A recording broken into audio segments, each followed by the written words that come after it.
Hi friends, எல்லோரும் எப்படி இருக்கீங்க? சவுதி அரேபியாவுடைய முக்கியமான அறிவிப்பு, முக்கியமான செய்திகள்லாம் நம்ம பார்க்கலாம். அதற்கு முன்னாடி அதாவது இப்போ சவுதி அரேபியாவிலேருந்து ரீசெண்டாக சவுதி அரேபியாவில் உள்ள ரியாத்திலிருந்து இந்தியாவிற்கு சென்ற ஒரு நபர் கைது செய்யப்பட்டிருக்கிறாரு. இதில் என்ன சம்பவம் அப்படின்னா, அதாவது அவர் தங்கத்தை எடுத்துகிட்டு சென்றிருக்காரு. தங்கம் அவருடைய சொந்த பர்பஸுக்காக எடுத்துகிட்டு போகல.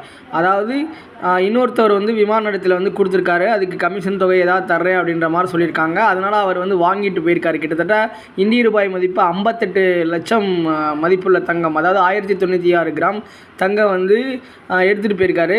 அவர் டெல்லி விமான நிலையத்தில் சுங்க அதிகாரிகள் கைது செய்திருக்கிறாங்க.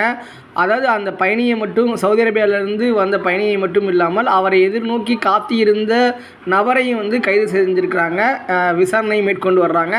ஸோ இந்த தகவல்களை நான் உங்களுக்கு எதுக்கு சொல்கிறேன்னா, அதாவது ஒரு விழிப்புணர்வு பதிவு தான். அதாவது எப்பயுமே விமான நிலையத்தில் உங்களுக்கு முகம் தெரியாத நபர்கள் எந்த ஒரு பொருட்களை, தங்கமாக இருந்தாலும் மருந்து பொருட்களாக இருந்தாலும் சரி, எந்த ஒரு பொருளையும் ஆசை வார்த்தைகளுக்குரிய கமிஷன் தரோம், நீங்கள் எடுத்துகிட்டு போங்க அப்படின்னு சொல்லி உங்கள்கிட்ட கொடுத்தாங்கன்னா, நீங்கள் தயவுசெய்து வாங்குவதை தவிர்ப்பது தான் நல்லது. இதனால் உங்களுக்கு சிரமங்கள் ஏற்படலாம், கைது செய்யப்படலாம், பயண தடைகள் விதிக்கப்படலாம்.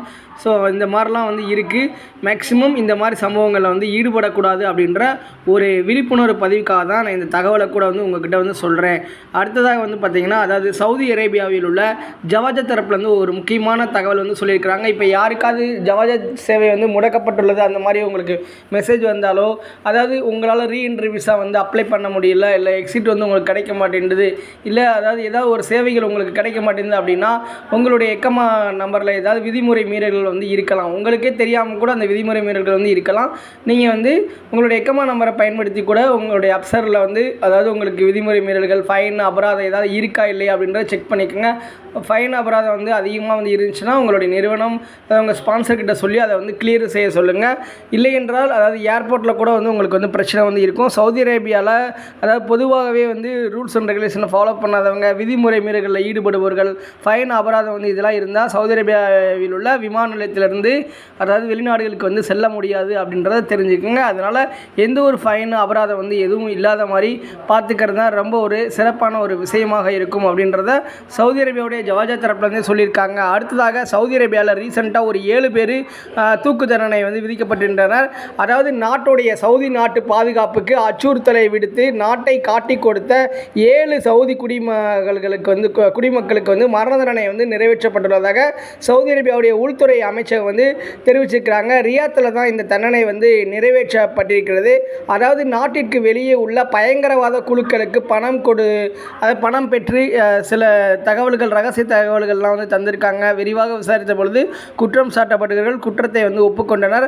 அதன்படி சவுதி அரேபியாவுடைய அந்த உச்சநீதிமன்றம் அந்த தீர்ப்பை வழங்கியிருக்கிறாங்க. அதனால் அவங்க கைது செய்யப்பட்டு மரண தண்டனையும் நிறைவேற்றிட்டாங்க அப்படின்ற ஒரு தகவல். அடுத்ததாக அதாவது சவுதி அரேபியாவில் ஒரு மாதத்தில் 5 பயணங்களுக்கு மேலே ரத்து செய்யும் ஆன்லைன் டாக்ஸி டிரைவர்களுக்கு தற்காலிகமாக தடை விதிக்கப்படும். இந்த விதி ஆன்லைன் டாக்ஸி சட்டத்தில் செய்யப்பட்ட திருத்தங்களுக்கு ஏற்ப உள்ளது. இது தற்பொழுது அமல்படுத்தியிருக்கிறாங்க அப்படின்றத தெரிஞ்சுக்கோங்க. அடுத்ததாக சவுதி அரேபியாவுடைய ஒரு முக்கியமான அறிவிப்பு என்னென்னா, சவுதி சேஷன், அதாவது சவுதி நாட்டு குடிமக்களுக்கு வேலைவாய்ப்பை வழங்குவதற்காக எரிசக்தி துறையில் 75% வேலைகள் சவுதி மயமாக்கப்படும் அப்படின்னு சொல்லியிருக்கிறாங்க.